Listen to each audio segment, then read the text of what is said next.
আউযু বিল্লাহি মিনাশ শাইতানির রাজিম। বিসমিল্লাহির রহমানির রহিম।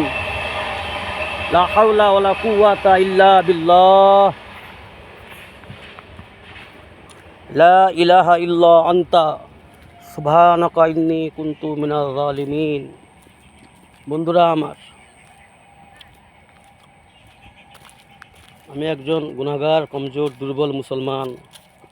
আমার ইমান বড় দুর্বল, আমার আমল বহুত অতি সামান্য। তো বন্ধুরা আমার অতি অল্প এলেমের ভিত্তিতে আমি কিছু কথা আপনাদের সঙ্গে শেয়ার করছি। আল্লাহ তাআলা আমাদের বলা ও শোনাকে কবুল করে নিন, আমিন। বন্ধুরা, আমি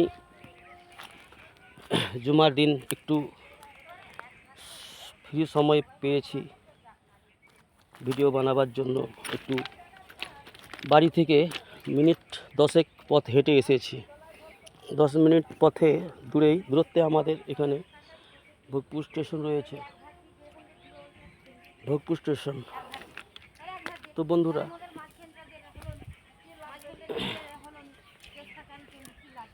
আল্লাহ সুবহানাহু ওয়া তাআলার বড় অশেষ করুণা আমাদের উপর, যে আল্লাহ তাআলা আমাদেরকে বড় ভালোবেসে উম্মতে মুহাম্মাদি বানিয়েছে। আমরা বড়ই ভাগ্যবান, কিন্তু আমরা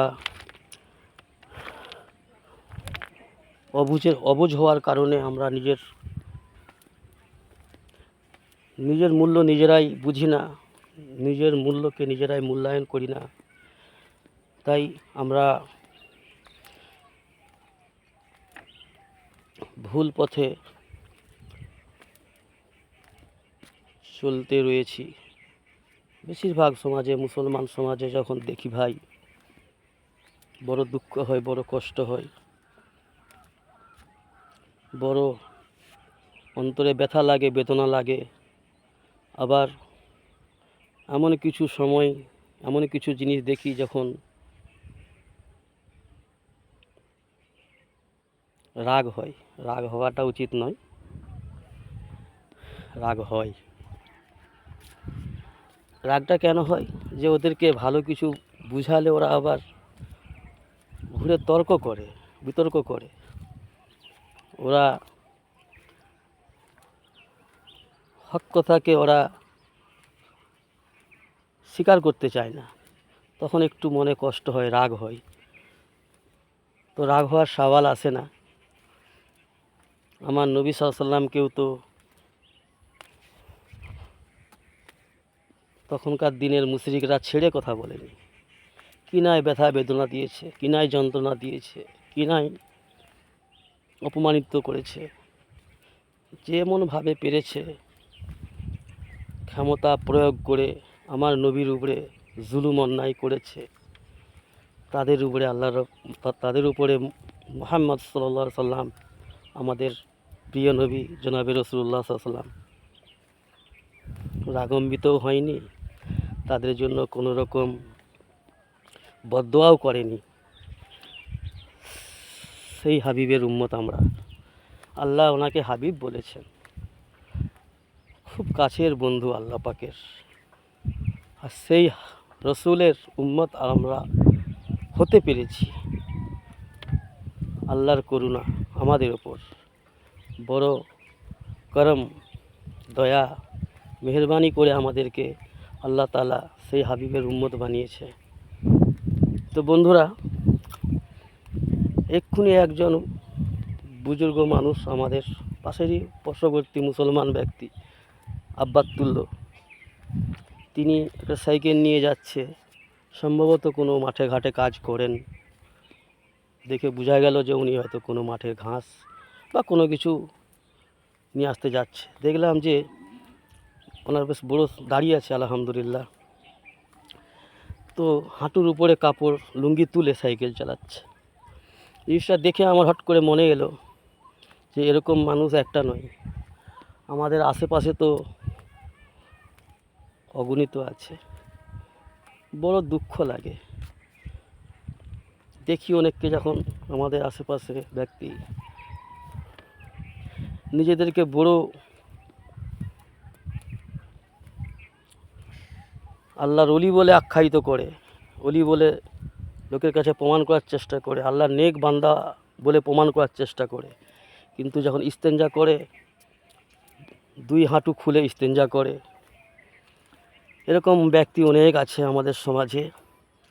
নামাজ পড়ে, নামাজের মধ্যে ওদিকে চুলকায় সেদিকে চুলকায়। সালাত আদায় করে যে 2 রাকাত সুন্নত আদায় করতে গেলে আমার কমসে কম 3.5 থেকে 4 মিনিট সময় লাগে। আমার 2 রাকাত সুন্নত আদায় করতে, 4 রাকাত সুন্নত আদায় করতে গেলে 7 মিনিট 8 মিনিট লাগে।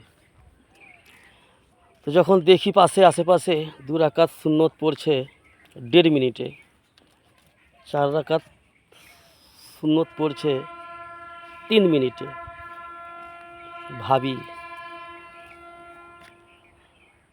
যে এরা সালাত কীভাবে আদায় করে। আমার কি কোথাও ভুল হচ্ছে নাকি ওদের ভুল হচ্ছে জানি না, আল্লাহই ভালো জানে। তো মনে হয় ওদেরই ভুল হচ্ছে, যার জন্য বিশেষ করে মনে কষ্ট হয়। আর যদি আমার ভুল হয়ে থাকে তো ইনশাআল্লাহ তাআলা আমার কোনো মুমিন মুসলমান ভাই যদি বা বুজুর্গ যদি আমাকে আমার ভুলটা সংশোধন করে দেওয়ার চেষ্টা করে, আমার ভুলটাকে যদি ও ধরিয়ে দেয়, ভুলটা আমার কোথায় হচ্ছে যদি আমাকে বলে দেয়, তাহলে ইনশাআল্লাহ আমি আমার ভুল সংশোধন করতে আমি রাজি আছি।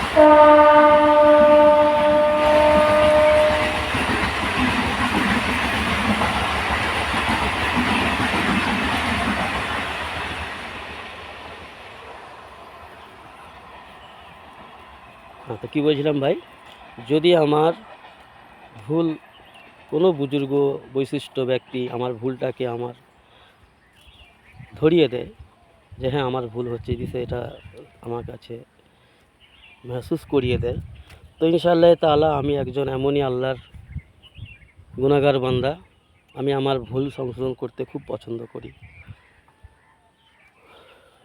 তো বন্ধুরা, সালাত আল্লাহর বড় একটা হুকুম। ইসলাম কবুল করার পরে, ইমান কালেমা শাহাদত পড়ার পরে যেটা আল্লাহর সবচেয়ে বড় হুকুম রয়েছে সেটা হচ্ছে 5 ওয়াক্ত সালাত। তো সালাত সুন্দর করে আদায় করতে হবে। বাকি জীবনের প্রত্যেকটা সময়ের হিসাবও আল্লাহ তো নেবে, তো সেই সময়গুলোকেও সুন্দরভাবে অতিবাহিত করতে হবে। সেই জন্য ভাই, আল্লাহ আমাদের দ্বীন ইসলামের বুঝ দান করুন। আল্লাহুম্মা আমিন। দোয়া করবেন। আসসালামু আলাইকুম।